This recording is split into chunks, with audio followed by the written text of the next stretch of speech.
Bismillahirrahmanirrahim. Alhamdulillahirabbil alamin, arrahmanir rahim, maliki yaumiddin. Wassalatu wassalamu ala asyrafil anbiya'i wal mursalin wa ala alihi wa sahbihi ajma'in. Allahumma salli ala sayyidina Muhammad, tibbil qulubi wa dawaiha wa sihhatil abdani wa shifaiha wa nuril absar wa diyaiha wa qutil arwah wa ghizaiha wa ala alihi wa sahbihi wa barik wa sallim. Rabbi syrah li sadri wa yassir li amri wa hlul 'uqdatan min lisani yafqahu qawli wa saddid lisani wa hdi qalbi bihaqqi sayyidina Rasulillah sallallahu alaihi wa ala alihi wa sahbihi wa baraka wa sallam. Allahumma salli ala sayyidina Muhammad salatan yatajaddadu biha sururuhu wa yatada'afu biha huburuhu wa yashriqu biha ala qulubina nur wa ala alihi wa sahbihi wa barik wa sallim. Amma ba'd. Assalamualaikum warahmatullahi wabarakatuh. Pada tuan-tuan puan-puan yang sudi luangkan masa pada pagi ini untuk sama-sama kita mengulang kaji hal ehwal berkaitan dengan urusan agama kita dalam menyempurnakan perjalanan kita sebagai hamba Allah Subhanahu Wa Taala di dunia ini untuk mendapatkan kejayaan di hari akhirat, insya-Allah, amin. Jadi kita masih menyambung kelas yang ke berapa saya pun tak ingat dalam kelas ke berapa. Tapi kita masih lagi menggunakan untuk kelas pagi ni kitab 40 hadis akhlak mulia. 40 hadis akhlak mulia. Yang mana kita menyambung hari ini, insya-Allah, pada hadis yang ke-25. Saya jawab salam pada semua yang telah memberi salam di bahagian komen dengan lafaz Waalaikumsalam warahmatullahi wabarakatuh. Sini ada Puan Siti Hajar, ada Puan Ustazah Nurizita. Ahlan wa sahlan wa marhaban bikum. Moga Allah Ta'ala memberkati masa dan umur kita, insya-Allah, amin. Pada hadis yang ke-25, kalau ada kitab boleh buka muka surat 52.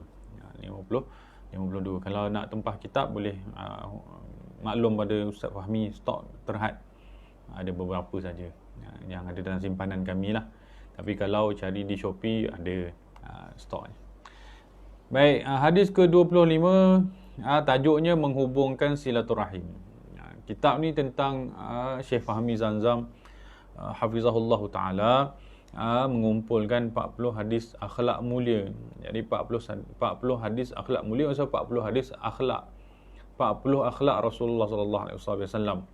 Sebahagian akhlak Rasulullah itu dihimpunkan sehingga sini menjadi 40. Jadi bilangan 40 ni masyhurlah dalam karangan para ulama, sebab Nabi ada sebut dalam hadis dhaif yang dihimpun-himpunkan banyak jalannya, banyak hadisnya cerita tentang kelebihan menghafal 40 hadis. Di antaranya adalah nanti di hari akhirat akan dibangunkan bersama golongan alim, ulama. Walaupun ketika hidup di dunia bukan daripada kalangan ulama, tapi nanti di akhirat dibangunkan dalam kumpulan yang sama. Itu kelebihan menghafal 40 hadis. Jadi ramai ulama menghimpunkan kitab-kitab mereka, buat kitab 40 hadis. Kitab 40 hadis ni himpunkan 40 hadis akhlak Rasulullah untuk dihafal. Sebab ada kelebihan menghafal 40 hadis. Kita pun usahakanlah sebelum meninggal dunia tu ada 40 hadis yang kita hafal. Cari hadis yang pendek-pendek, yang ringkas. Dalam kitab ni banyaklah hadis pendeknya. Kan, yang ringkas itu sebagai bekal. Kunci yang kita telah mengusahakan sesuatu di dunia untuk selamat di akhirat. Jadi akhirnya ilmu ni bukan sekadar tahu, kan. Ilmu adalah kunci keselamatan, kan. Kalau kita mengaji sekadar nak tahu, itu sajalah yang kita dapat. Tapi kalau kita mengaji untuk tujuan mulia yang lebih banyak daripada itu, maka banyak manfaat yang kita dapat. Ala kulli halnya, niatkanlah apa yang kita belajar ni adalah untuk keselamatan akhirat. Boleh. Jadi hadis kita yang ke-25 daripada 40 hadis yang ada dalam kitab ni adalah berkaitan dengan menghubungkan silaturahim. Daripada akhlak mulia Rasulullah yang Rasulullah sering ucapkan adalah menyuruh kita menghubungkan silaturahim, bersilaturahim. Jadi hadis di sini disebutkan wa bi ila qal wa bi sanadina muttasil ila sahibul muallif Syekh Fahmi Zamzam hafizahullah taala wa nafa'ana bi ulum fi darani amin wa bi ila qala an Anas radhiyallahu anhu anna Rasulullah sallallahu alaihi wa alihi washabihi wa baraka wasallam qala man ahabba an yubsata lahu fi rizqihi wa yunsa'a lahu fi atharih falyasil rahimah, muttafaqun alaih. Daripada Sayyidina Anas radhiyallahu anhu, beliau berkata bahawasanya Rasulullah sallallahu alaihi wa alihi washabihi wa baraka wasallam bersabda, daripada Sayyidina Anas, beliau berkata Rasulullah ada bersabda sallallahu alaihi wasallam, barang siapa yang mahu diluaskan rezekinya dan dipanjangkan umurnya, maka hendaklah orang itu menghubungkan silaturahim. Masya-Allah. Nabi sebut kelebihan dulu, baru Nabi sebut apa tindakannya kan. Sebahagian hadis Nabi sebut tindakan dulu, baru sebut kelebihan. Ini cara Nabi mengajar. Sebagai guru tu dia kena kreatif dalam menyampaikan maklumat. Subhanallah, ni kena training lah ni kan, kena training. Kena ada guru ni kena berlatih. Nak jadi guru kena belajar jadi murid. Masa kita belajar jadi murid, kita dah perhatikan macam mana guru kita menyampaikan. Jadi kita akan belajar kreativiti guru kita. Dalam agama kita yang paling kreatif tentulah Rasulullah, dididik oleh Allah untuk menyampaikan sesuatu sesuai dengan jiwa umat. Jadi Rasulullah sampaikan, ajarkan para sahabat yang belajar meniru cara Rasulullah. Dikembangkan pengajian-pengajian tu, jiwa murid yang belajar dari guru tu, murid yang belajar dari guru tu belajar cara guru tu, berkembang. Ini antara keistimewaan. Sebab tu murid yang dididik daripada tangan seorang guru, itu dia punya ilmunya, kemudian kreativitinya tu lebih terselah berbanding seorang guru yang tak pernah jadi murid. Guru yang tak pernah jadi murid, sibuk nak ajar orang. Jadi kadang-kadang dia punya kreativiti tu tak kreatif. Tak kreatif satu hal lah, hilang keberkatan ilmu. Sebab Rasulullah sampaikan ilmu bersama dengan kefahaman dan keberkatannya. Ilmu ni sanad tu ada barakah selain ilmu tu disampaikan dengan kefahaman. Dan kita bukan nak faham saja, kita nak barakah. Itu semua daripada guru kepada murid. Lalu murid tu jadi guru, dia ngajar pada murid dia pula. Murid dia jadi guru, ngajar pada murid dia pula. Jadi seorang murid yang pernah belajar daripada guru, dia ambil dua perkara. Satu ambil ilmu, yang kedua ambil barakah, keberkatan tu. Lalu sampaikan kepada generasi seterusnya. Macam tu sebenarnya nak jadi guru. Kita pun tak tahu kita belajar kat mana, tiba-tiba kita sibuk nak ajar orang. Tak boleh lah, tak sesuai. Boleh, bukan tak boleh. Kalau tak pernah jadi guru, tak pernah jadi murid, tiba-tiba nak jadi guru, boleh. Tapi apa yang meyakinkan kita, apa yang kita sampaikan tu sebagaimana yang Rasulullah ingin sampaikan. Itu kunci dia. Kita tak pernah jadi murid, kita baca saja kan. Kita baca, lepas tu kita buat faham pula kan. Kemudian kita sampaikan kepada orang. Sebenarnya Rasulullah nak cakap macam ni. Itu masalah tu. Macam mana datang daripada perkataan sebenarnya tu. Itu kepincangan orang yang tak pernah jadi murid. Tak pernah jadi murid ya. Tak ada guru lah maksudnya, dia tak ada guru. Jadi dia buat pandai-pandai saja apa yang dia faham. Yang tu bahaya. Jadi Rasulullah dalam hadis ni antara uslub, antara metod Rasulullah sampaikan, bagi tahu kelebihan dulu. Kalau kita buat satu perkara ni, kita dapat ni. Lepas tu sahabat tanya, apa perkara tu Rasulullah? Ini perkaranya. Itu di antara metod Rasulullah. Ada setengah metod lain Rasulullah sampaikan, kalau kamu buat perkara ini, kamu akan dapat begini. Itu metod lain pula. Kreatif lah Rasulullah dalam menyampaikan ilmu. Jadi dalam hadis ni Rasulullah kata, kalau siapa nak diluaskan rezekinya, ini memang bahan manusia lah ni kan, benda yang dia cari. Siapa nak diluaskan rezekinya, Nabi tahu apa yang manusia perlu. Itu subhanallah. Kemudian Nabi kata lagi, siapa yang nak dipanjangkan umurnya, ini semua cita-cita manusia. Nak diluaskan rezeki, nak dibanyakkan ilmu, nak dipanjangkan umur. Itu memang cita-cita mereka. Jadi Rasulullah bagi dulu, kan, dia punya gula-gula kan. Jadi nanti baru bagi apa benda yang kena buat. Jadi apa yang kena buat ni, falyasil rahimah, maka sambungkanlah silaturrahim. Kemudian di sini keterangannya Syekh Fahmi sebut seseorang itu menjadi banyak dengan keluarganya. Maksud seorang tu dia akan bertambah banyak apabila banyak ahli keluarganya. Yalah, sebab dia tengok kan seorang atuk yang tengok ramainya cucu dia, kan dia seronok tu. Atuk tu jadi seronok. Oh, ini aku. Kan seorang atuk yang tengok cucunya tu, ini saya dalam ini saya juga ni. Itu dia jadi kebanggaan bagi diri dia. Memang seseorang tu Allah Taala datangkan keseronokan dengan ramainya nasab. Sebab tu kadang orang kahwin tak sabar-sabar nak ada anak. Sebab tu memang kebanggaan.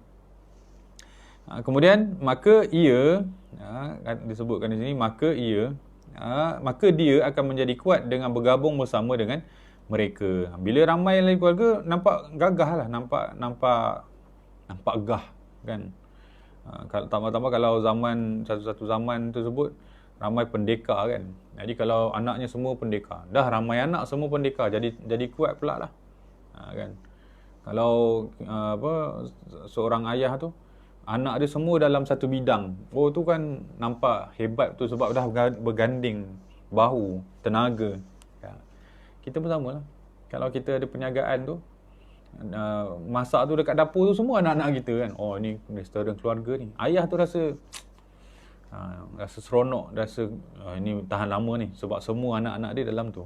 Macam manusia ni kalau dia bersama dengan kumpulan, dia akan ada kekuatan. Sebab tu kalau kita ni nak dapat kekuatan sebenarnya duduk dengan orang, bukan mengasingkan diri. Kan itu yang jadi murung tu, duduk seorang-seorang fikir bukan kan. Kalau kita tak ada kekuatan untuk melakukan sesuatu, kita bergaul dengan kumpulan yang ada minat yang sama dengan kita kan. Contoh macam saya pernah biasalah jumpa orang tu rendah diri nak mengaji. Jadi bila dia rasa dia tak pandai mengaji, dia rasa macam malu nak mengaji. Akhirnya tak apalah, dengar daripada radio sajalah kan, dengar daripada MP3 saja. Jadi tapi dia rasa macam tak puas pula kalau dengar MP3 ni kan, rasa macam tak seronok pula. Nanti datanglah kat kita tanya, macam mana Ustaz, ada pandangan tak? Jadi saya kata bergaul lah, masuk kelas yang ada orang. Jangan dengan MP3 je. Tapi malu nak bergaul dengan orang dalam kelas sebab ramai yang dah tera-tera. Kalau macam tu jangan cari kelas yang dah tera tu, cari kelas yang belum tera tu. Kan? Kelas yang belum pandai, ada satu tahap dengan kita tu, ramai saja. Tapi nak kena bergaul dan tanya. Jadi dia pun masuklah kelas yang setahap dengan dia. Oh seronoklah lepas tu. Sebab ramai. Dia ingat dia seorang, dia tak tahu, rupa ramai lagi yang tak tahu. Jadi bila berkumpul geng-geng yang tak tahu ni, rasa kekuatan nak mengaji tu ada. Sebab kita sama-sama tak tahu. Jadi kita sama-sama belajar sampai kita tahu. Jadi bila kita ramai, jiwa kita kuat. Sebab tu kita perlukan jamaah bersama dengan kumpulan yang ramai, supaya kita ada kekuatan. Sahabat kita dalam perjalanan menuju ke akhirat ni penting sangat. Sebab kita, kalau kita lemah, kita boleh mencontohi dia yang kuat. Sebab tu kita kena ada sahabat yang memperkuatkan kita, bukan sahabat yang melemahkan kita kan. Jadi sahabat ni kena pilih elok. Itu kekuatan kita. Kekuatan. Samalah seorang suami tu dia masa bujang tu malas-malas kan. Sebab orang bujang ni banyak rehat. Walaupun dia tahu kerja dia banyak, tapi bila dia kahwin tu jadi kuat kan. Tengok isteri, tengok anak kalau tak makan, subhanallah. Kalau tak kerja rajin-rajin, nanti anak tak makan kan. Tak sanggup nak tengok anak tak ada perkakas sekolah. Macam kawan-kawan anak-anak lain tu kan pergi sekolah, beli tu beli ni, tak sanggup. Jadi ayah ada kekuatan duduk dalam kumpulan tu. Itu memang Allah Ta'ala, fitrahnya Allah Ta'ala jadikan. Sebab tu kita kena pilih kekuatan, kena pilih sahabat. Ke situ ada kekuatan kita. Isteri tu boleh jadi sumber kekuatan suami. Suami boleh jadi sumber kekuatan isteri menguruskan rumah. Sama-sama lah. Sebab tu pasangan ni tak boleh pilih tepi jalan kan. Zaman ni kadang-kadang pun pelik orang cari pasang. Dekat mana-mana pun kita tak tahu kan. Jom masuk forum, dalam internet tu, ini nampak macam bagus tu, pilih. Itu tak semurah itu pasangan hidup kita kan.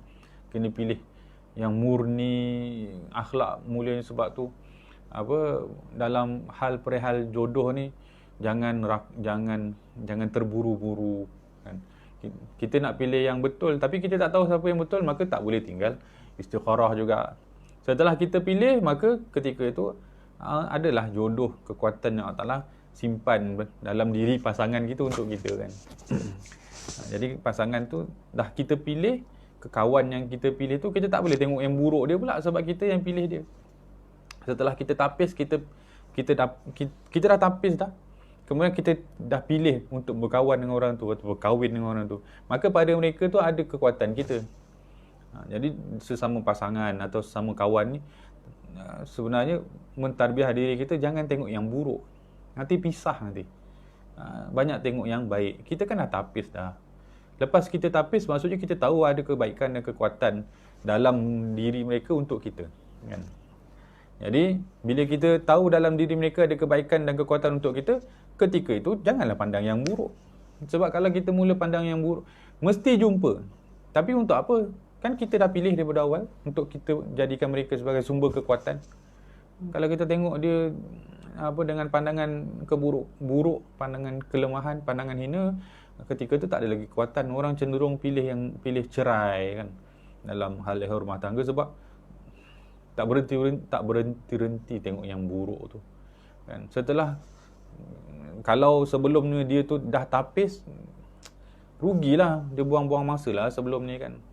Tapi kalau daripada awal memang kahwin tu pilih tepi jalan tu, tak boleh nak kata apa lah. Ataupun kawan kita pun tak tahu kita jumpa kat mana, kita pun main ambil saja jadi kawan, itu pun tak boleh. Nanti orang tu buat buruk pada kita jangan tanya kenapa, kita yang salah pilih. Sebab tu pemilihan kena betul. Dalam memilih, itu perlu ada bimbingan dari Allah kan. Istikharah, memilih dengan pilihan Allah kan. Kita pun tak tahu apa yang baik bagi kita, tapi kita tahu Allah Ta'ala tahu apa yang baik kita, maka jangan tinggal istikharah. Ada amalan ulama sedekah dengan tujuan mengharapkan kemudahan dalam membuat pilihan. Istikharah dah buat tapi tak tahu juga macam mana nak pilih. Akhirnya dia bagi sedekah. Ya Allah, permudahkan pilihan saya kan. Ada sedekah yang dibuat untuk itu. Sedekah yang dibuat tujuannya untuk tolak yang buruk dan dapatkan yang baik. Jadi dalam memilih sahabat, memilih pasangan pun ada buat sedekah. Sedekah dengan tujuan, ya Allah, jangan datangkan pada saya pilihan yang buruk. Datangkan pada saya niat di sedekah tu untuk itu. Itu mujarab lah. Mujarab. Subhanallah. Ni asyik bagi sedekah sebab nak kaya saja kan. Susah juga. Okey, kemudian apa yang Nabi sebut lagi? Di luar ni sebenarnya. Dan seorang tu dikira lemah walaupun ia sendiri kuat apabila ia berseorangan. Dia mungkin kuat tapi bila dia seorang masih lagi lemah. Biasanya satu keluarga itu mempunyai beratus-ratus ahli. Ada abang, adik, ipar, pak long, pak ngah, pak cik, tok long, tok ngah, tok cik, sepupu, dua pupu dan seterusnya. Dan biasanya pula daripada sekalian banyak ahli keluarga itu, ada yang bertani, berniaga, golongan profesional, ada cikgu, ada pegawai, pekerja kilang, driver dan lain-lain lagi. Ramailah variasi kan.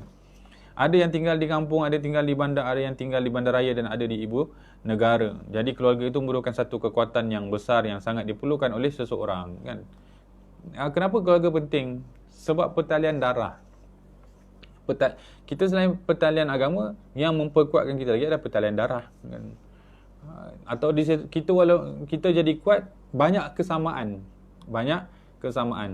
Macam orang kalau pergi luar negara kan, bila dia jumpa rakan senegara dia ataupun teman senegara dia ada internal punya connection kan.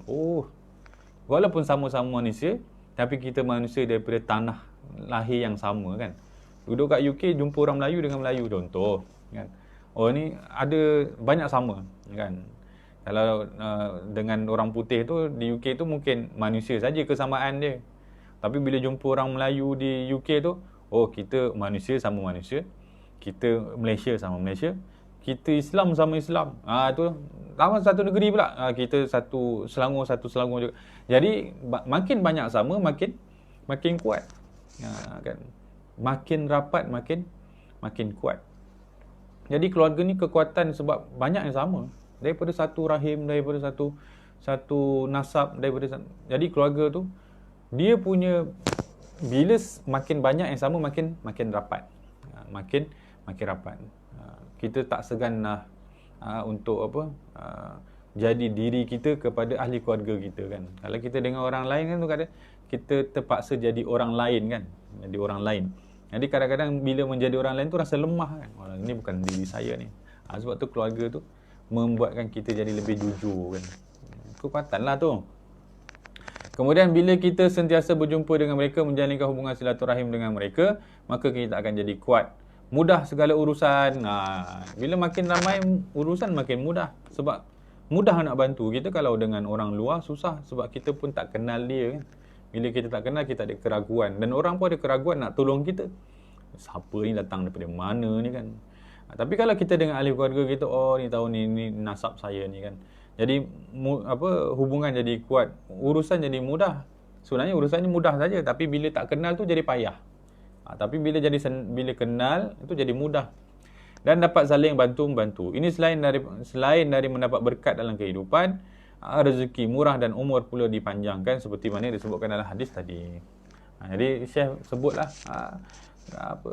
dengan silaturahim rezeki jadi luas. Sebab kita pergi mana-mana ada orang kenal kan. Sahabat keluarga ni kalau pergi rumah keluarga kan dijamu. Dijamu kan. Itu maksudnya pergi rumah keluarga dia. Bukanlah bila nak makannya pergi rumah orang. Bukan. Tapi kalau kita bertamu di rumah orang, kita akan dijamu. Dan kalau kita bertamu di rumah orang, kita akan dijamu. Maka rezeki secara tidak langsung jadi mudah kan, jadi luas.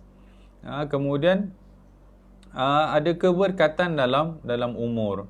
Apa maksud keberkatan dalam umur ataupun umur dipanjangkan? Sebagian ulama mentafsirkan umur yang panjang itu maksudnya umur yang berkat. Umur yang berkat adalah umur yang panjang. Dalam umur yang panjang tu boleh buat banyak hal. Itu maksud umur berkat tu.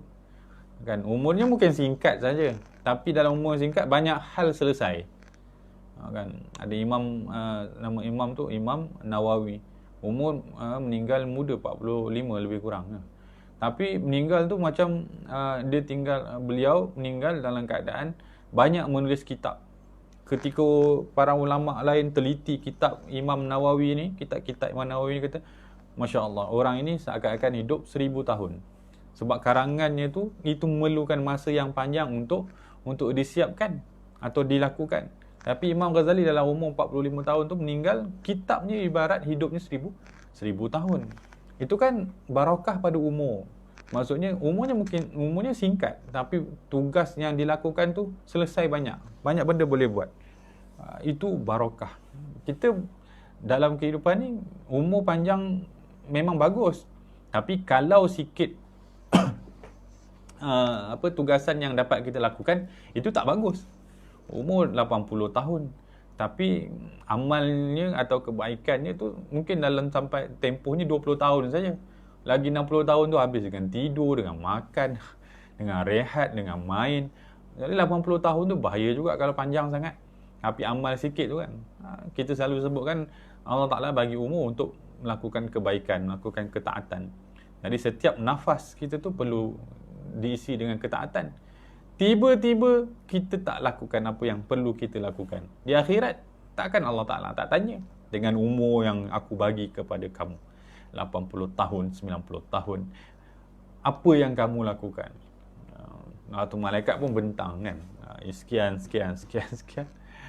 Bila bentang sekian. Uish, tengok ni 20 tahun je amal. Aku bagi 80 tahun umur ni. Lagi 60 tahun kamu buat apa? Takkan kita nak cakap saya berpoya-poya ya Allah. Susah lah. Anak kita salah belanja duit yang kita bagi pun kita punya marah. Kamu ayah bagi RM5, kamu habiskan beli cekedis, gula-gula. Semua RM5 beli gula-gula, tak beli buku ke apa ke. Oh, itu salah guna duit lah tu kan. Heaven lah RM5 bagi anak tu kan. Ayah bagi anak, kata nak berniaga, pinjamlah duit ayah. Kamu nak berapa? Nak RM20,000 kan. Anak pun guna 20,000, 5,000 buat berniaga, 15,000 buat loan apa panggil apa? Duit muka bayar kereta 15,000. 5,000 je buat. Kamu 15,000 kamu buat, ayah bagi 20,000 supaya semua guna untuk berniaga, kamu pergi beli kereta. Kan maksudnya salah guna duit, kita punya marah jugalah kan kat anak. Tiba-tiba kita rasa Tuhan tak marah kita kalau kita bazir 60 tahun umur kita untuk kita main-main, 20 tahun je untuk amal. Kalau 20 tahun. Dia tu kena hati-hati. Jadi kita sebenarnya menuju kepada umur, kita kena ada impian umur yang barakah tu. Umur ni kena barakah. Jadi umur yang barakah tu jangan panjang saja kan. Bukan tentang panjang saja, tentang amal kan. Si pendek umur tapi amal banyak tu, masya-Allah, tu luar biasalah manusia kan. Tapi kalau panjang umur amal sikit, alamak kan, tak, nauzubillah lah kan. Kita minta lindung lah. Tapi kalau lah dah berlalu, umur dah berlalu dah 60 tahun, kita teliti memang amal kita 20 tahun je. 40 tahun tu banyak pada perkara yang tak mendatangkan amal kan. Taubatlah. Maksudnya masih lagi Allah Ta'ala baik, panjangkan umur kita dalam jadikan kita ni sedar di usia yang berumur tu, sedar dulu dah buang masa. Jadi janganlah dah sedar tu buang masa lagi kan. Tutuplah Astro tu ke, Netflix ke, apa tu, rancangan-rancangan hiburan tu, habiskan masa untuk amal, lakukan kebaikan. Kalau mampu untuk buat amal sosial, buat amal sosial, sebab amal sosial pahalanya pun berganda banyaknya kan. Macam ni hubung silaturahim, diberi keberkatan rezeki, diberi keberkatan umur. Tapi kalau tak mampu amal sosial, maksudnya nak melakukan kebaikan, ketaatan kepada Allah dalam bentuk membantu manusia lain, tak mampu, tak apalah, pilihlah amal, banyakkan amal individu tu, banyakkan zikir, banyakkan puasa. Tak banyak buat ketaatan pun jangan buat dosa kan. Jangan buat yang sia-sia. Ni lagi berusia umur lagi hebat tengok cerita movie kan. Macam itulah maksudnya. Boleh. Kemudian hadis ke-26, menabur jasa di masyarakat. Saya cakap pun pengingat pada diri saya lah, bukan tentang tuan-tuan, tentang saya lah kan. Orang yang berumur ni, para ulama sebut yang kalau dipanjangkan usianya tu, kata ulama, pasti pada mereka ada keberkatan. Setiap orang yang berumur yang dipanjangkan usianya sampai berumur lah, itu pada mereka ada keberkatan. Jadi kita orang muda ni cemburu tengok orang yang berusia tu, sebab dah dijanjikan barakah yang banyak oleh Rasulullah sallallahu alaihi wasallam. Orang yang, sebab tu orang berumur ni, orang muda tak boleh pandang lekeh kan, sebab orang berusia ni bukti pada diri mereka ada kasih sayang Tuhan kan. Dalam usia yang berusia pun masih lagi mampu melakukan kebaikan, ketaatan. Kita yang kalau mereka orang yang berusia ni amalnya sikit tu sesuai lah dengan umur dia kan. Tapi ketika mereka dipanjangkan usia tu, sebab kadang-kadang amal ni bukan tentang pergerakan, tapi amal ni tentang jiwa bersama dengan Tuhan.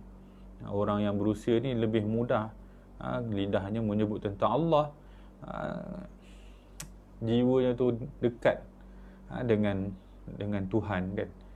Jadi dalam keadaan dirinya tak mampu melakukan banyak, tapi jiwanya masih kuat lagi.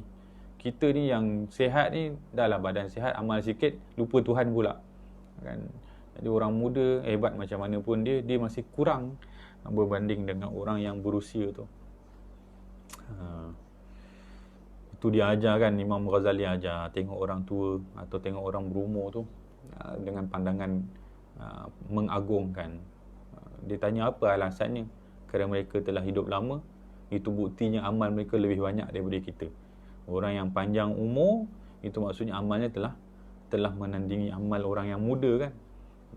Tak nampak pun beramal, itu lagi nak menunjukkan dia ikhlas, sebab dia tak tunjuk amal dia kepada kita kan. Jadi bila tak nampak, bukan tak ada. Jadi orang muda jangan rendahkan orang berusia kalau dia tak nampak pun dia solat kan. Maksudnya dia tak solat depan kita lah tu. Kan? Bila dia tak solat depan kita, itu kan ada tanda keikhlasan. Jadi dengan baik sangka kita kepada dia, itu mendatangkan kebaikan pada diri kita juga. Kan? Jadi orang muda ni kena ambil iktibar daripada orang berusia. Saya masa pergi haji dulu, Masya Allah, kita ni duduk dekat hotel tabung haji tu, bukan dekat dengan Masjidil Haram tu, jalan jauh juga. Jadi kadang-kadang malas lah, dan naik hotel tu nak turun balik tu, ya Allah, sejauh kan. Tapi kita tengok ada makcik-makcik tu, jalan pun dah sengit-sengit lah, maksudnya letih kan, jalan berhenti sekejap. Bila kita jalan dengan dia tu, jalan berhenti sekejap, tapi nak pergi juga tu kan. Dah balik hotel, nak pergi balik. Jadi kita malulah, orang yang berusia umurnya tu tengok tenaga macam tak ada, jalan pun cungap-cungap, tapi keazamannya besar. Malulah kalau orang muda tu kalah kan. Jadi kita pun tak berani, tak sanggup juga nak rehat kan. Tengok orang kuat nak pergi kan, lagi berusia, lagi banyak rakaat dia. Kita daripada solat tu duduklah baca Quran sebab letih nak solat kan. Tengok orang berusia ni dah solat lagi, dah solat lagi. Jadi dia punya kekuatan luar biasa. Jadi kita belajar daripada orang berusia ni, orang muda ni kena belajar daripada orang berusia. Apa sumber kekuatan dia? Jiwa kan, jiwanya tu. Jadi pada orang berusia ni ada pelajaran besar. Allah Ta'ala kalau nak muliakan seseorang bukan dengan tubuhnya, tapi dengan jiwanya. Tapi bila jiwa telah dimuliakan oleh Allah untuk ingat Allah, maka kekuatan tubuhnya tu keluar. Tengok macam tak ada tenaga je kan, tapi bila solat tak berhenti pula. Subhanallah. Baca Quran lagi banyak daripada kita kan. Pegang tu dah kabur-kabur kan matanya tu, kemudian diangkat lagi dekat. Ingat kan dah kabur-kabur tu, dah lap-lap mata tu, nak berhentilah sebab dah tak nampak kan, rupanya dah dekatkan lagi. Itu kan luar biasa. Kita orang muda ni dah kabur lah ni. Daripada tak pakai spek, dah pakai spek kabur pula. Dah lah, tutup lah. Tapi orang berusia tu, kita tengok semangat kan, menghayati saki baki umur. Bahasa kita saki baki umur, tapi mana kita tahu kalau dia daripada muda memang beretika begitu kan, berperangai macam tu kan. Kena jadi contoh. Sebab tu orang muda ni dia tak boleh kawan dengan kawan yang muda-muda saja kan. Dia kena kawan dengan orang yang berusia, baru tahu dia punya prestasi tu kecil dan rendah kan. Nampak saya hebat lah, muda hebat, lagi banyak. Tak, cuba kawan dengan orang berumur dulu, baru kita tahu kita hebat tang mana kan. Itu pelajaran bagi orang muda lah. Masya Allah. Boleh. Okey, kemudian hadis ke-26, menabur jasa di masyarakat. Ini amal sosial juga kan, akhlak mulia. Daripada Siti Aisyah radhiyallahu anha qalat. Siti Aisyah ni ataupun sebutannya Sayyidatina Aisyah.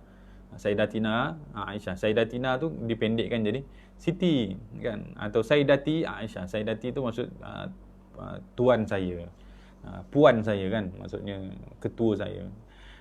Kemudian jadi Siti. Siti ni bahasa sebutan, ejaannya Sayyidati kan. Itu jadi Siti. Siti ni tuan lah, tuan saya atau puan saya, ketua saya. Siti Aisyah. Cuma gelaran Siti Aisyah dan isteri-isteri Rasulullah lain tu ditambahkan Ummul Mukminin atau Ummahat Al-Mukminin, ibu kepada orang beriman. Ketika kita menyebut tentang nama-nama isteri Rasulullah, kita kena ada perasaan mereka adalah ibu kita. Mereka adalah ibu kita. Bila kita merasakan mereka adalah ibu kita, maka akan lahir kasih sayang kepada mereka kan. Individu yang berkait dengan Rasulullah itu bukan individu tokoh macam kita baca biografi, tak. Mereka ada hubungan dengan kita kan. Orang yang ada kaitan dengan Rasulullah tu ada hubungan dengan kita. Kalaupun bukan hubungan kekeluargaan, dia ada hubungan kekeluargaan kerohanian. Talian darah mungkin tak ada, tapi dari sudut rohani mereka adalah pakcik kita, mereka adalah ibu kita, mereka adalah datuk kita. Dari sudut kerohanian, sebab mereka menunjukkan cara melakukan apa yang perlu dilakukan dalam agama ni kan. Setelah kita tak mampu nak jadi macam Rasulullah di peringkat kesempurnaan tertinggi, maka di situ ada para sahabat. tak mampu lakukan macam para sahabat yang juga kedudukannya tinggi, jadi lakukan macam para solehin yang lain yang mewarisi jiwa sahabat, yang sahabat mewarisi jiwa Rasulullah. Jadi Siti Aisyah ni adalah contoh.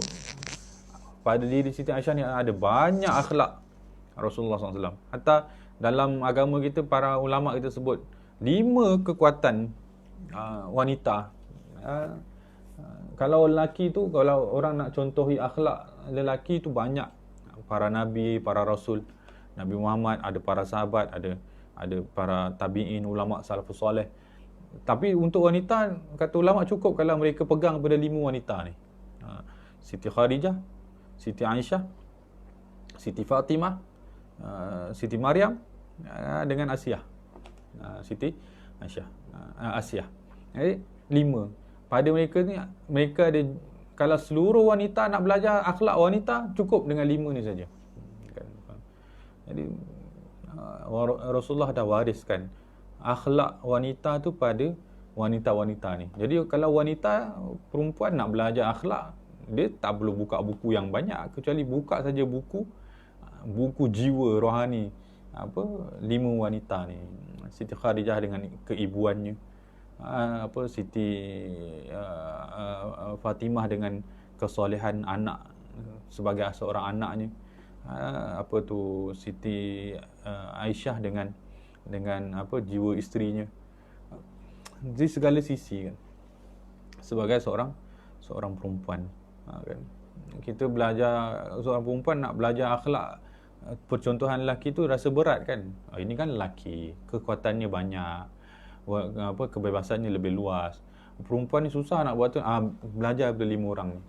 Belajar Siti Khadijah, Siti Aisyah, Siti Fatimah, kemudian Siti Maryam dengan Siti Asiyah. Okey. Kemudian beliau menyebutkan Rasulullah SAW bersabda kepada isterinya Khadijah, sesungguhnya aku takut terjadi ke atas diriku sesuatu yang tidak baik, iaitu setelah Nabi ditemui oleh Jibril pada kali pertama di Gua Hira, dan pada ketika itu Nabi belum tahu siapa Jibril. Satu hari Nabi duduk di Gua Hira bertafakur. Jadi dalam tempoh tu tiba-tiba datang malaikat Jibril kan, peluk Rasulullah 3 kali tu. Itu kan kisahnya. Bila peluk Rasulullah 3 kali, Rasulullah dalam keadaan ketakutan, balik tu dalam keadaan takut. Bila balik dalam keadaan takut, masuk rumah, Siti Khadijah tengok Rasulullah menggigil. Siti Khadijah tak tanya. Itu luar biasa Siti Khadijah. Ambil selimut, terus selimutkan. Itu tindakan isteri kalau tengok suami gelisah.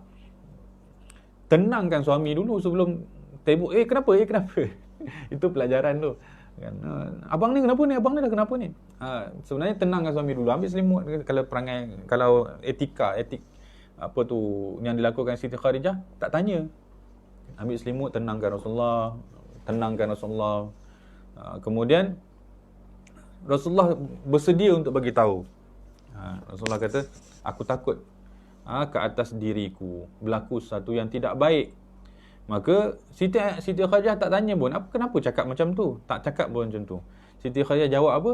Siti Khadijah jawab, tidak sama sekali. Takkan berlaku yang tidak baik ke atas dirimu, kan? Bahkan sebaliknya, hendaklah kau gembira dengan kejadian itu. Maksudnya apa yang berlaku tadi tu, kau kena gembira. Mustahil itu buruk. Sebab apa? Sebab Allah Ta'ala tidak akan hinakan engkau selama-lamanya. Demi Allah, sesungguhnya engkau sentiasa hubungkan silaturahim. Engkau sentiasa benar dalam perkataan. Engkau menanggung penderitaan kaum yang lemah. Engkau carikan pekerjaan bagi orang yang menganggur. Engkau menjamu orang yang bertamu. Dan engkau bantu orang yang ditimpa musibah. Apa Siti Khadijah buat ni? Siti Khadijah tak tanya apa yang berlaku pada diri engkau, wahai suamiku. Tak tanya. Suami dia kata, aku takutlah diri aku ni berlaku yang tak baik. Tak, engkau orang yang baik. Dia tak tanya pun apa yang berlaku. Kan? Tak, engkau orang yang baik, engkau bagus, engkau tolong orang. Siti Khadijah ni punya kenal Rasulullah, boleh sebut semua kebaikan Rasulullah. Kan? Itu cara Siti Khadijah tenangkan suaminya. Kan? Rasulullah dalam keadaan ketakutan. Apa yang berlaku ni kan? Malaikat tak tahu, itu malaikat tiba-tiba muncul saja, peluk pula tu, tanya yang macam-macam kan, bacalah tu. Jadi Rasulullah ada ketakutan pada jiwanya. Balik dalam keadaan takut, Siti Khadijah tenangkan. Tanpa bertanya apa yang berlaku, melainkan sebut dulu kebaikan Rasulullah SAW. Habis dia cerita tentang kebaikan Rasulullah, maka Rasulullah makin bertenang, dengan ada sangka-sangka yang baik seperti Siti Khadijah sebut. Maka baru Rasulullah cerita peristiwanya begini. Tapi tengok kehebatan Siti Khadijah, kekuatan menyerap ketakutan suami, menenangkan jiwa suami itu luar biasa. Kalau di sebahagian peristiwa zaman ni, tengok suami balik muram-muram, abang tu dah kenapa pula tu? Kan. Dia punya tu, abang kena marah dengan bos lah ini. Abang memang kena layak lah marah dengan bos tu. Abang tu memang ni panjang pula, tambah pula kan. Tu luar biasa kan, isteri zaman ni lah kan, sebahagian kan. Kena contohi. Kenapa Siti Khadijah yakin dengan kehebatan Rasulullah? Sebab dia yang pilih. Kan daripada awal Siti Khadijah, sebelum kahwin dengan Rasulullah, kan apa yang Siti Khadijah buat? Sebab tu kalau ibu-ibu kena ajar anak-anak dara ni nak kahwin nanti, macam mana nak pilih suami. Kena ajar. Jangan bagi dia, kalau dia nak pilih sendiri pun tak apa, tapi kena ajar dia macam mana nak memilih tu. Jangan main pilih, kamu pilih lah, nanti kamu datang mak tapis. Tak boleh. Bukan begitu. Nanti dia dah jatuh hati, dah melekat jiwa dia dengan lelaki tu, susah nak pisahkan. Jadi sebelum dia pilih, ajar macam mana nak pilih. Kita tak perlu pilih, sebab bukan kita yang nak kahwin dengan lelaki tu. Anak kita nak kahwin. Tapi dalam keadaan itu, jangan biarkan dia memilih sesuai dengan nafsu dia. Kita ajar dia etik, kita ajar dia pertimbangan. Macam mana dia nak memilih. Siti Khadijah sebelum kahwin dengan Rasulullah, Siti Khadijah dengan pengalaman dia yang pernah berkahwin 2 kali, Rasulullah ada suami yang ketiga, belajar menunjukkan cara memilih suami itu. Apa Siti Khadijah buat? Bagi amanah, tanggungjawab kan. Masa nak pilih, nak buat keputusan Rasulullah ni, nak dijadikan suami ni sesuai tak? Apa Siti Khadijah buat? Bagi amanah Rasulullah, urus perniagaan, pergi ke Syam, bawa Maisarah tu, pembantu lelaki tu, pergi. Jadi Maisarah ni buat apa? Perhatikan apa yang Muhammad buat. Nanti kau balik kau cerita pada aku. Apa yang Siti Khadijah nak tengok ketika Rasulullah berdagang tu, jadi wakil perniagaan tu? Amanah, tanggungjawab. Itu tak ada cerita bahasa cinta pun. Macam anak perempuan kita, dia sayangkan saya. Bukan, kita bukan nak cerita tentang sayang tu. Sayang memang sayang, tapi tanggungjawab ke tidak? Dalam hubungan rumah tangga bukan tentang kasih sayang saja, tentang tanggungjawab lebih besar. Sebab ada momen kita akan bergaduh dengan isteri kita, sesama pasangan kita. Tapi kalau bergaduh, adakah sampai hilang tanggungjawab? Itu yang penting. Kita mana boleh entertain, seronok saja dalam perkahwinan. Palsu kan? Parents semua tahu. Tapi kenapa tak bimbing anak ketika nak pilih pasangan? Sehingga anak buat keputusan yang salah, kamu pilihlah siapa-siapa, asal kamu bahagia. Mustahil bahagia. Sebab kebahagiaan tu bukan emosi. Kebahagiaan tu bukan khayalan kan. Kebahagiaan tu datang daripada tanggungjawab. Itu maksud. Jadi Siti Khadijah ni mengajar anak-anak dara ni, pilih yang kalau sayang dah suka, itu bukan muktamad. Suka tapi biar nampak pula amanah kat tanggungjawab.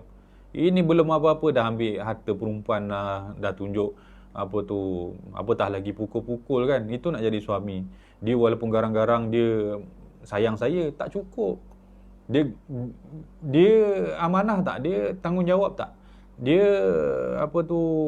ada pentingkan diri tak? Dah kahwin, masa sebelum kahwin sayang kita lebih, dah kahwin sayang kereta lebih. Ini bukan pening tu kan. Kalau seimbang antara kita, isteri dengan kereta, tak apa juga kan. Ini kamu masuk kereta, ketuk itu sebahagiannya lah kan, ketuk kasut dulu kan. Itu sayang kereta lebih nampak daripada sayang isteri. Tak patut lah kan. Tak patut. Sebab kereta tak ada emosi kalau kotor. Isteri kalau dikotorkan ada emosi je, dicalang kan. Isteri lah kena pilih. Tapi lepas pilih dah kahwin, waktu tu tak boleh kata salah memilih sebab memang dah daripada awal pilih. Dan kena faham kenapa pilih. Sebab tu Siti Khadijah tak ragu-ragu sebut kebaikan Rasulullah. Sebab memang dia yang pilih, dia tahu kebaikan Rasulullah tu ini. Kan luar biasa.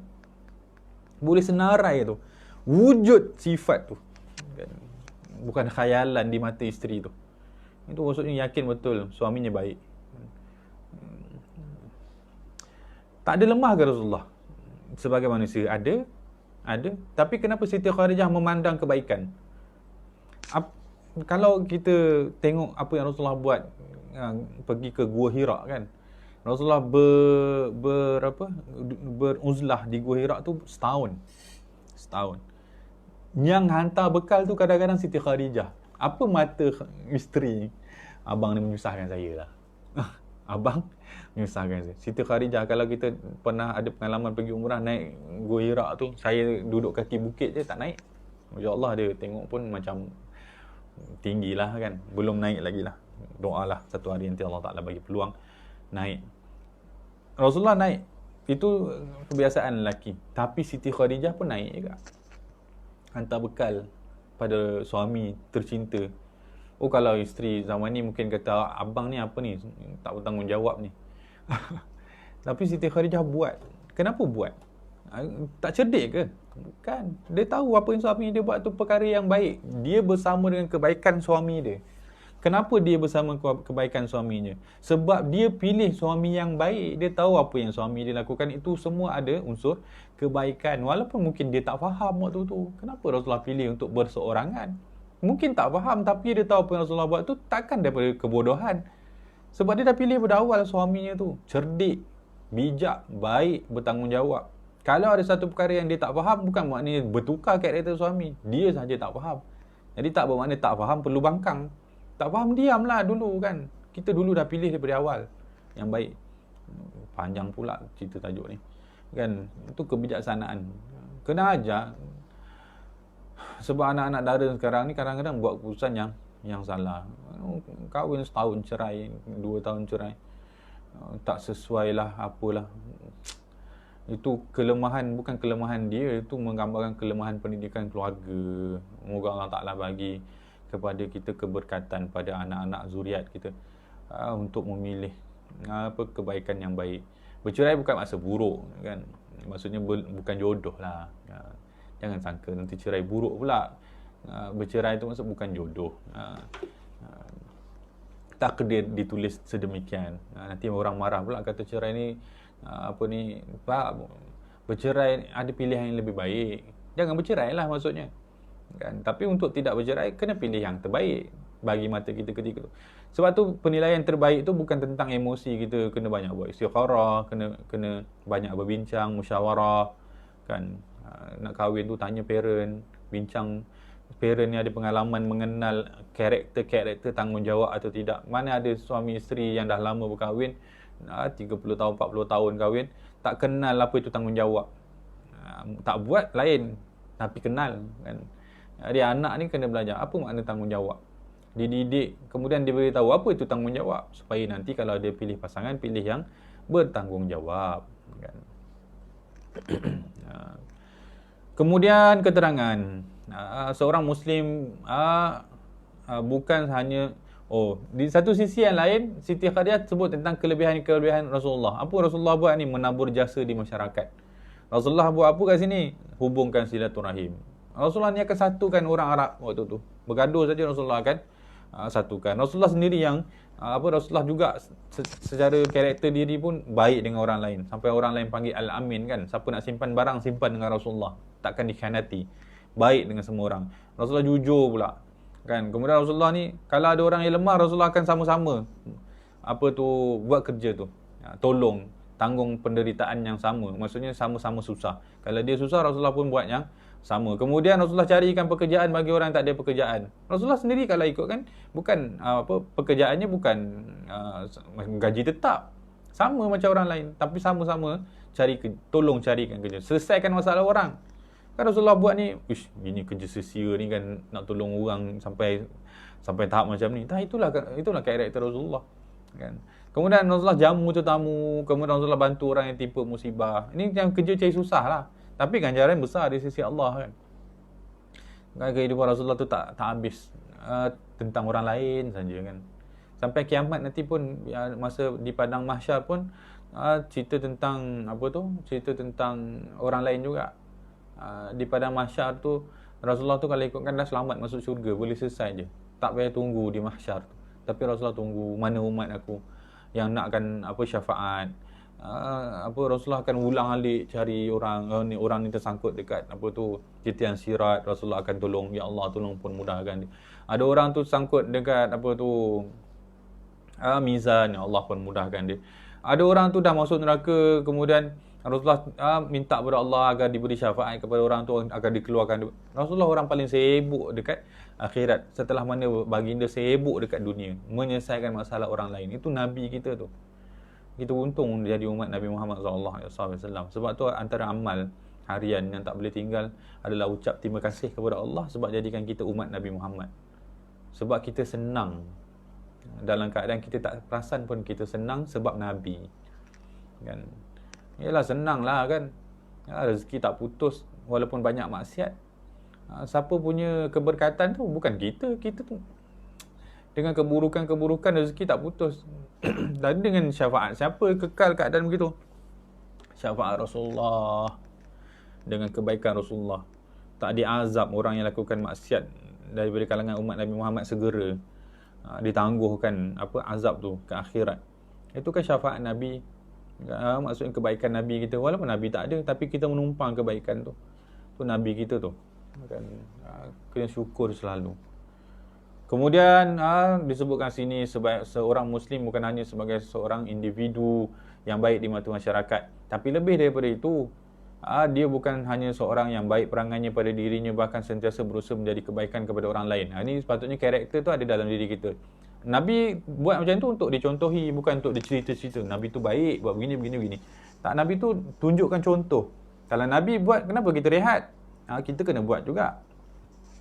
Dalam hadis tadi jelas beberapa peranan yang mesti dilakukan oleh seorang yang mahu menyempurnakan imannya. Di antaranya ialah suka menghubungkan tali kekeluargaan. Elakkanlah bergaduh sesama keluarga. Jauh hubungan, jarak itu tak ada masalah, tapi gaduh tu masalah. Duduk jauh sebab gaduh tu janganlah. Jauh sebab kehidupan tu satu normal lah. Tapi kalau menjauhkan diri sebab bergaduh, tak nak hubung baik, itu tak sepatutnya kan. Jadi sebab tu bila dah jauh, banyakkan doa untuk ahli keluarga kan. Ahli keluarga, kerabat keluarga itu, kita dah jauh dah, duduk jauh-jauh. Jadi apa kebaikan, nak buat kebaikan, memberi kebaikan secara zahir, fizikal, material tu tak dapat dah. Jadi macam mana kita nak bagi kebaikan juga kepada ahli keluarga, kerabat kita yang jauh ni? Banyakkanlah doa kan. Banyakkan doa, moga mereka dimudahkan urusan, diberi kebahagiaan kan. Kalau kita dekat, bolehlah tukar-tukar pinggan bagi makan ke.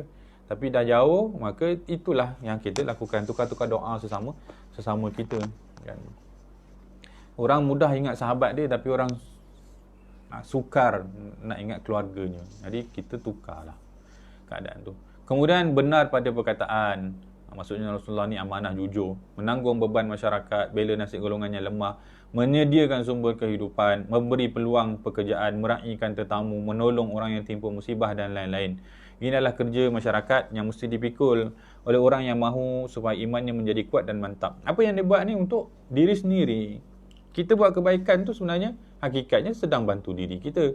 Kita bantu orang lain sebenarnya sedang bantu diri kita. Kalaupun bukan bantu untuk kebaikan dunia, itu untuk kebaikan akhirat. Tak ada orang yang bantu orang lain tu tersia-sia kebaikannya tu, tak ada. Semua taklah akan hitung masuk dalam bank kebaikan. Jadi orang kalau datang minta tolong, kalau kita tolong, kita tak kurang pun. Sebenarnya kita makin bertambah. Kalaupun bukan dari sudut fizikal harta dunia, orang minta sedekah kan, kita pun bagi beras, separuh beras kita dekat rumah pada orang tu nak bagi duit, tak ada, kita bagi beras kan. Bila kita bagi beras pada dia, kan beras dekat rumah kita tu tinggal separuh. Nampak sikit kan? Tapi sebenarnya kan Allah Ta'ala ganti tu nanti. Kalau bukan di dunia, Allah Ta'ala dah siapkan untuk kita di akhirat. Maka kita tak pernah rugi dengan bantu orang lain. Jadi bantu ni jangan sia-siakan peluang, sebab ketika Allah Ta'ala buka pintu kita buat kebaikan, bagi bantuan, itu maksudnya Allah Ta'ala akan gantikan semula. Kalau kita tak mampu bagi banyak, bagi sikit, jangan tak bagi langsung kan. Orang datang minta sedekah, kita tak tahu nak bagi berapa, kita tak mampu nak bagi banyak, tak apalah, bagi apa yang ada, apa yang kita mampu, tapi jangan tak bantu. Itu peluang. Bukan tentang dia penipu, bukan tentang dia dia ialah, kalau keburukan dia jahat tu jahat dia lah, tapi kebaikan kita ada tak untuk yang kita boleh ambil peluang daripada daripada situasi tu. Ini tak naklah bagi sedekah kat dia ni sindiket. Tak apalah kalau kita dah kata tak nak bagi. Tapi kalau kita bagi, ada tak rugi? Tak ada. Untung juga. Bagi duit pada sindiket, sebab kita bukan bagi sindiket tu, kita buat kebaikan tu. Cuma kalau nak bagi sedekah, bagi pada yang perlu lah. Bagi pada orang yang perlu. Tapi kalau kita terbagi, jangan diungkitkan kan. Alamak, ini tu dah habislah tu. Selesai. Sebab sekurang-kurangnya kita dah buat kebaikan kepada makhluk manusia. Ada pahalanya. Ini adalah kerja kemasyarakatan yang mesti dipikul oleh orang yang mahu supaya imannya menjadi kuat dan mantap. Kerana dalam Islam, usaha seperti inilah yang dikaitkan dengan kekuatan iman kepada Allah dia dan hari akhirat. Bukan hanya sebagai tugas yang dilakukan oleh seseorang untuk menyelesaikan diri dalam hidup bermasyarakat. Jadi hidup kita bukan tentang diri kita je, hidup itu ada cerita tentang orang lain. Okey, hadis yang ketiga ni penutup lah. Hadis ke-27, menutup keaiban orang lain. Masya-Allah. Ini pun amal kebaikan, akhlak mulia. Daripada Abu Hurairah radhiyallahu anhu, beliau berkata bahawa Nabi SAW bersabda, barang siapa man satara musliman, barang siapa menutup aib seorang muslim, maka Allah Ta'ala akan menutup aibnya di dunia dan akhirat. Dan Allah Ta'ala sentiasa menolong seorang hamba selama mana dia menolong saudaranya. Tutup aib. Orang nak cerita tentang aib orang lain kepada kita, maka kita tutup telinga kita daripada dengar aib orang tu. Maksud kita tak nak dengar aib, kita tahanlah sahabat kita tu daripada cakap yang tak payahlah cerita tentang orang kan.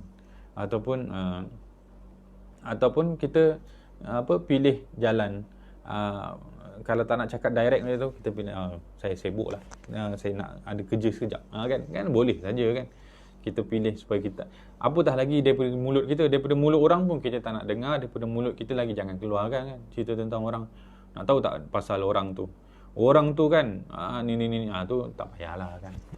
Habiskanlah cerita tu, tak payah berhentikanlah cerita tu, tak payah cerita dah, selesai kan.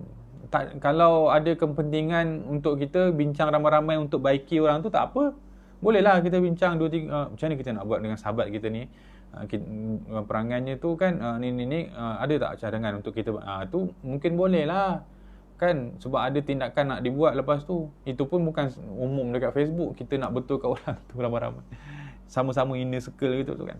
Kan bincang ayah dengan anak sulung, macam mana kita nak betulkan adik kita yang nakal ni, contoh kan. Terpaksalah cerita keburukan keaiban dia tu.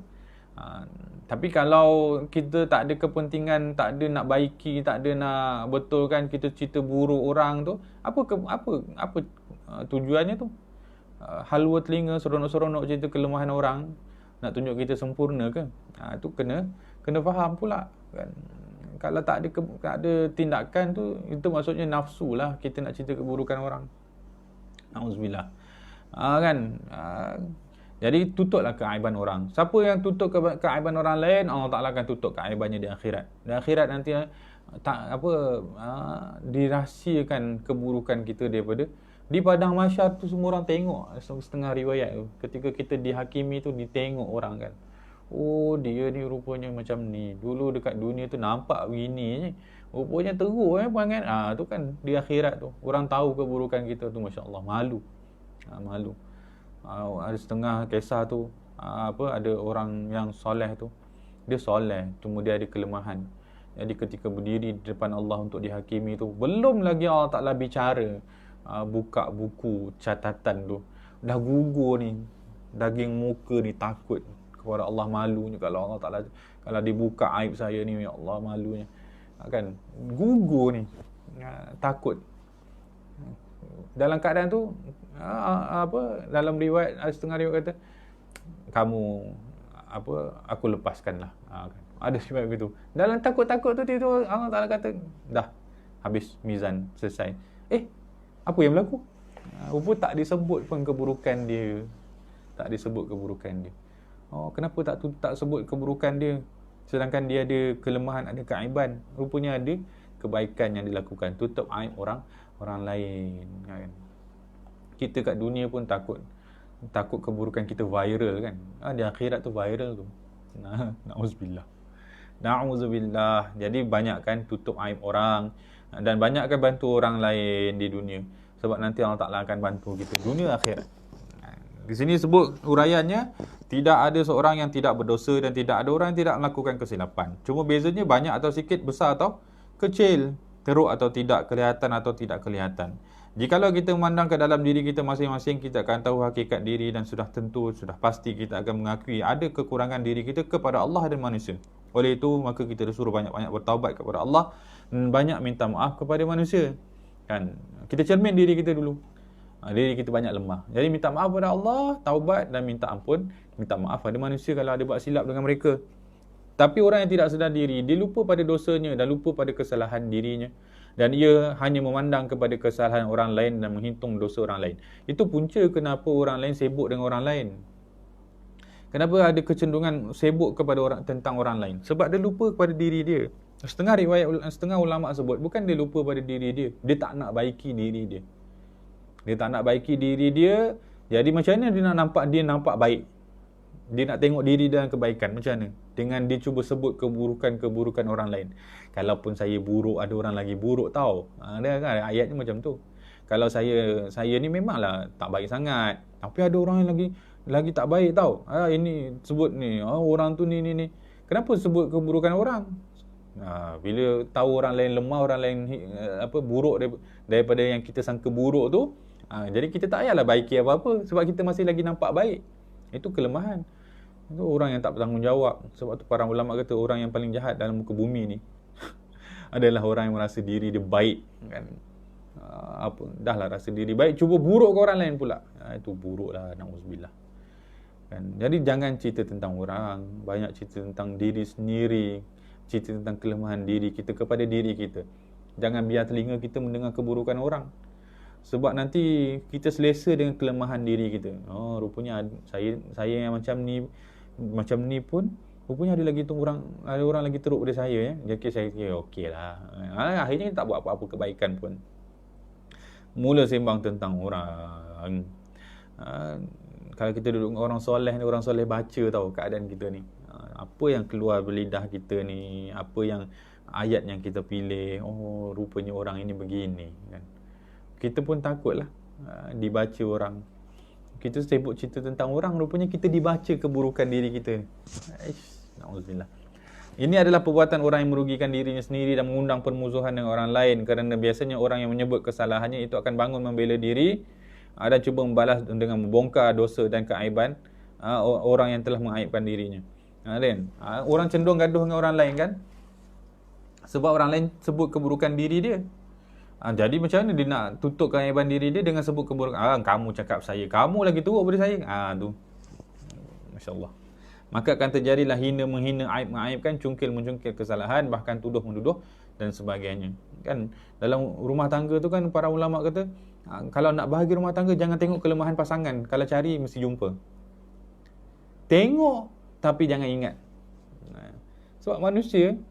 Jadi orang kalau sesama pasangan tengok keburukan yang ada, itu yang jadi bukan anjing kucing dah, tu anjing dengan babi dah. Itu jadi cerai tu. Engkau anjing, engkau babi, ya selesai, cerailah. Apa lagi? Dua-dua manusia hina. Jadi ulama ajar kita jangan cari kelemahan.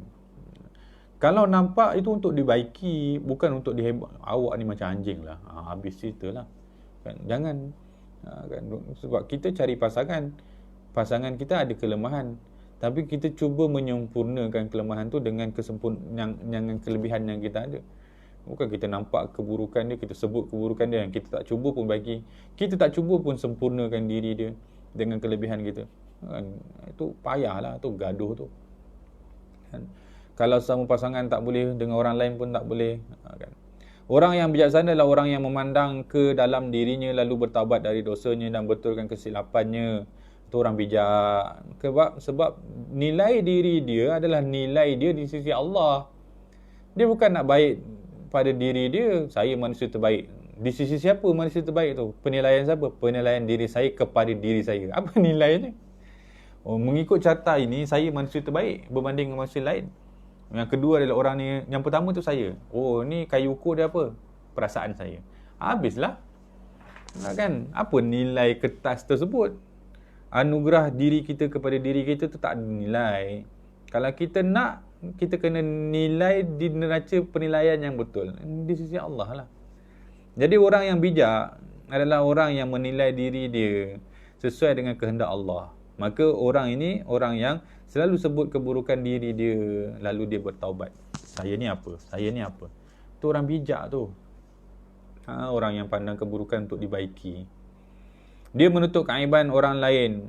Dia menjaga harga diri sendiri dan harga diri orang lain. Kalau dia tahu buruknya aib, kalau didedahkan, dia tahu juga orang lain pun akan rasa demikian. Maka dia tak nak sibuk dengan aib orang lain. Kadang-kadang Allah Ta'ala bagi kita perasaan diaibkan supaya kita tahu buruknya perasaan diaibkan. Supaya kita tak buat perbuatan mengaibkan tu. Kita sendiri pun tak nak diaibkan. Kita tahu pengalaman kita pernah diaibkan kan. Jadi kita tahu buruknya perasaan, kerdilnya diri. Jadi kita jangan buat pada orang lain. Kita pun tak suka perasaan tu. Dia menjaga harga diri sendiri dan harga diri orang lain. Maka dengan ini tidak akan wujud hina menghina, aib mengaibkan, tapi sujud suasana saling menghargai dan baik sangka kepada orang lain. Tahu susahnya nak berubah kan. Perjalanan mengubah diri tu perit, sakit. Nak jadi diri yang baru. Semalam ahli maksiat, hari ni nak cuba-cuba jadi ahli taubat. Nak cuba ahli taat. Susah perjalanan. Tahu bila sakit perubahan, kita tahu orang lain nak berubah pun susah. Jadi ketika kita melihat ada orang nak berubah setelah kita melalui perubahan tu, kita tahu kita kena bantu dia. Itu perasaan dia yang sebenar. Bukan kita berubah, kita rasa diri kita sempurna, lalu tu kita tengok orang tak berubah, kita rasa dia hina. Salah lah. Kita dulu pun macam syaitan juga. Tiba-tiba kita dah rasa kita malaikat, kita tengok dia syaitan, kita hina dia. Tak betul lah. Kan? Dalam keadaan tertentu dan sangat terbatas, memang perlu ada menyebut kesalahan orang lain seperti menjadi saksi pada perbicaraan atau diperlukan ketika bermusyarat atau untuk membendung manusia supaya jangan terikut dengan kejahatan seseorang atau mendedahkan keaiban orang yang memang dengan sengaja ia telah membuka kesalahannya di hadapan orang lain. Ini ruang-ruang untuk sebut keburukan orang. Kan? Yang katanya dalam mahkamah jadi saksi. Terpaksa sebut. Itu tak apalah, dibenarkan. Kemudian ketika mesyuarat ataupun ketika nak bendung manusia supaya orang tu jangan kita ikut sebab dia ada perangai ni, orang yang anak-anak ni kita tarbiyah dia jangan ikut perangai orang yang buruk, terpaksa sebut keburukan orang tu. Cuma setengah kes ulama kata jangan sebut nama lah. Kan? Kalau terpaksa sebut nama pun yang kita hina tu akhlak buruk tu, bukan orangnya. Jangan kawan dengan orang yang perangainya begini. Itu ayat dia sepatutnya. Kemudian kita juga dedahkan aib orang yang memang sengaja. Dia sendiri buka, saya dulu minum arak gitu pun. Masya-Allah. Jadi kita cakap pada orang lain jangan minum arak macam orang tu yang bangga pula minum arak kan. Itu hal-hal yang dibolehkan untuk mendedahkan kesalahan orang lain. Dengan syarat pendedahan tadi dibuat untuk keperluan, bukan untuk suka-suka kan. Duduk, okay, hari ni kita nak cerita apa ni? Jom kita cerita tentang orang. Itu tak boleh lah. Kan mesyuarat tingkap tu dah tak ada cerita. Sebab tu kecenderungan melakukan umpatan itu sebab banyak masa lapang. Dah tak tahu nak cerita apa, habis cerita dah. Mula-mula cerita tentang pergi masjid. Lepas tu cerita tentang aktiviti dalam masjid. Lepas tu cerita tentang orang yang dalam masjid tu pula. Kan? Habis cerita. Kemudian bukan itu untuk disiarkan dalam akhbar, ditayangkan media sosial atau bahan bercerita yang lain. Kan? Wallahu alam. Setakat itulah kan untuk hari ini. InsyaAllah minggu depan kita sambung hadis yang ke-28. 28, kita ada 40 hadis lagi, ada lebih kurang 12 hadis lagi untuk dihabiskan. Naqifuna walhamdulillah. Terima kasih tuan-tuan puan-puan sebab sudah diluangkan masa. Panjang umur, nanti kita jumpa lagi insya-Allah. Mana salah silap saya minta maaf. Jaga diri, jaga kesihatan, jaga SOP kan. Ni orang pun dah keluar banyak kat luar tu kan. Dah tak jaga SOP tu, kita jagalah SOP. Kita jaga SOP tu niat dia untuk ibadah kan. Supaya kita ni tak termasuk golongan yang menyusahkan orang lain. dengan kita permudahkan orang lain. Jadi itu buatlah sebab ibadah kan, buat sebab ibadah.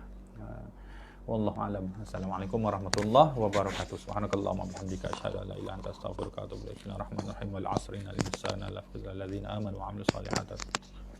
Alhamdulillah alamin. Terima kasih Ustazah Nurizita kan, insyaallah.